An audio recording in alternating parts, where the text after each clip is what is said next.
in the painting is replaced by one of the Ghostbusters. Why? Because that's the mysteries of the paranormal. I don't care.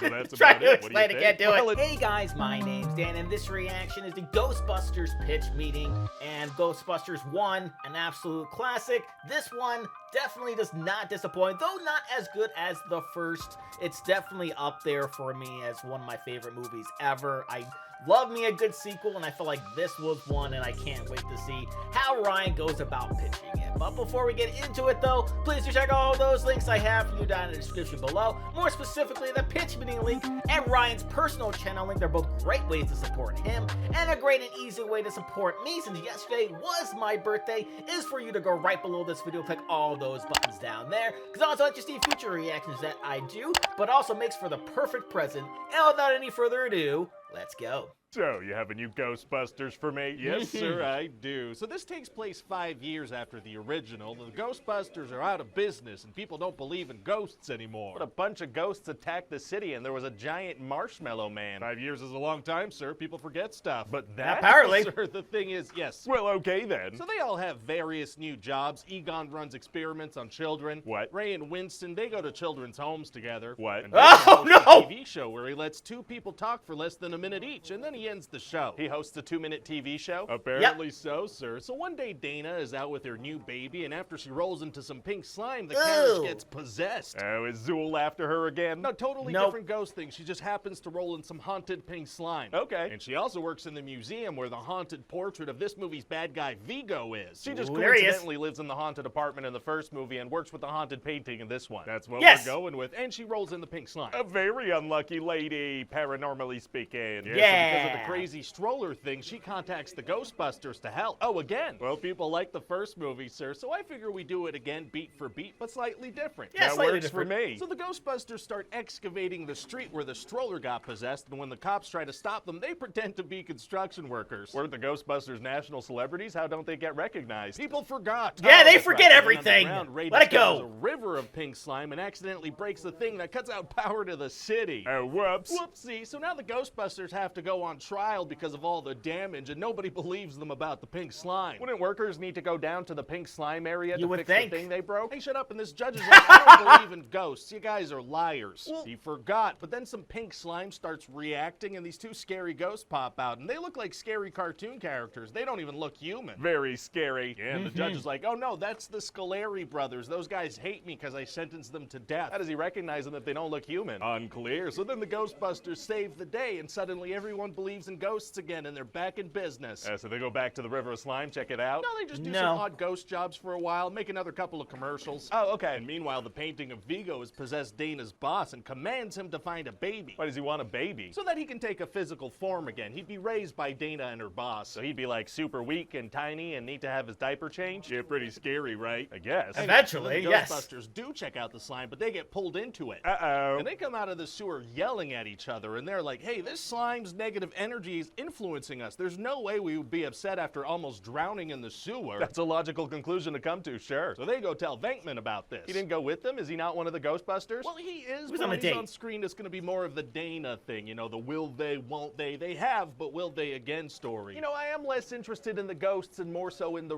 rekindling. Also, Louis Tully and Janine spend like the whole movie hooking up. What? So then the Ghostbusters go to tell the mayor about the slime, but the mayor's assistant has them immediately committed to a psychiatric hospital, which is a thing you could do when you're the mayor's assistant. And why does he do that? Because in the first film, we had a government person being a jerk and getting them locked up. So And we're here's doing the that government again, but person being a slightly jerk. different. That makes sense. And meanwhile, the painting turns Dana's boss into a ghost, which is a thing he can do, and has him kidnap the baby from the side of a building. This painting guy seems really powerful as is. I don't He know if really he needs is. to become a baby. Well, he does, and so the baby gets brought to the museum, which gets covered in slime, and so do the streets. Oh, filling the streets with slime is tight. Okay. No. And so now No, there are it's not. ghosts everywhere. So does the slime make people angry or summon ghosts? Yes. I don't get it. So then the Both. mayor releases the Ghostbusters because they got to do something about this. Well, it's gonna be tough to do anything about vaguely powerful, spooky slime. Actually, it's gonna be super easy. Barely an inconvenience. Oh, really? Yeah, see, they figure out that since the slime reacts to the negativity of New Yorkers, they need to get the Statue of Liberty to make everybody happy. Get the statue? How do they even get to the statue? With the power of cutting directly to them being there. Okay, that does usually Yeah, work. but yeah, how do that they get helps. the statue? Well, they spray it with slime that they've infused with positive energy. energy, and that lets them control it and walk it down the streets of Manhattan. How could Yeah, they have sure, why known not? that was even a possibility? By believing. What do you mean? Oh, I don't know. They just know. Oh, okay. So then they're able to smash their way into the museum and fight the bad guy. Oh boy. And then everybody in the street, they start singing, and their positivity helps defeat the bad guy. Hell yeah, I love weaponizing positivity. So then the bad guy Yay. disappears, and the painting is replaced by one of the Ghostbusters. Why? Because that's the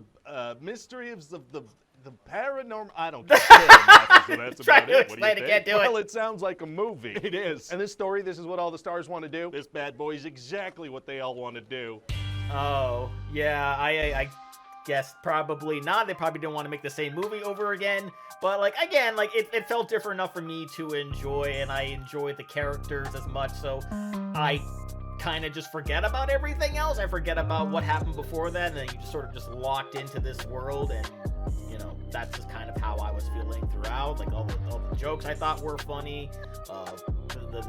The other things kind of made sense at the time, but again, not really paying attention to it, really just enjoying these group of people being around together. Since I enjoy the first one so much, I really wanted to enjoy the second one so much, and I think that's why I like it as much as I do, because even though there's obviously a lot wrong with it, there's too much nostalgia there for me just to say, nah, I don't like this movie, because I do. I can't help it, but I do.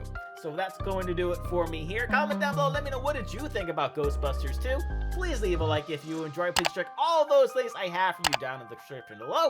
And lastly, and most importantly, I want to give a huge shout out to all my $5 now supporters on Patreon: Luchador Cruising, Wolver 310, GBN, Kester Cronin, Joseph McSweeney, Amber K, Raymond Bright, Joshi, Chris Curtis, Haley Machinardi, Ann Perry, Lorca, Voskophony, Morgan Page, Izzy, Misa 2, Lily the Snoopy Fan, None Say Sing, Lauren, Jenny the Swifty, Mad Hushy, Flea Street Vicomte, Christopher Banyard, and Emily the Flower Lover. And if you too like to have a shout out at each and every one of my videos, please head over to patreon.com/TheDairyReactor for more. And I'll see you guys next time.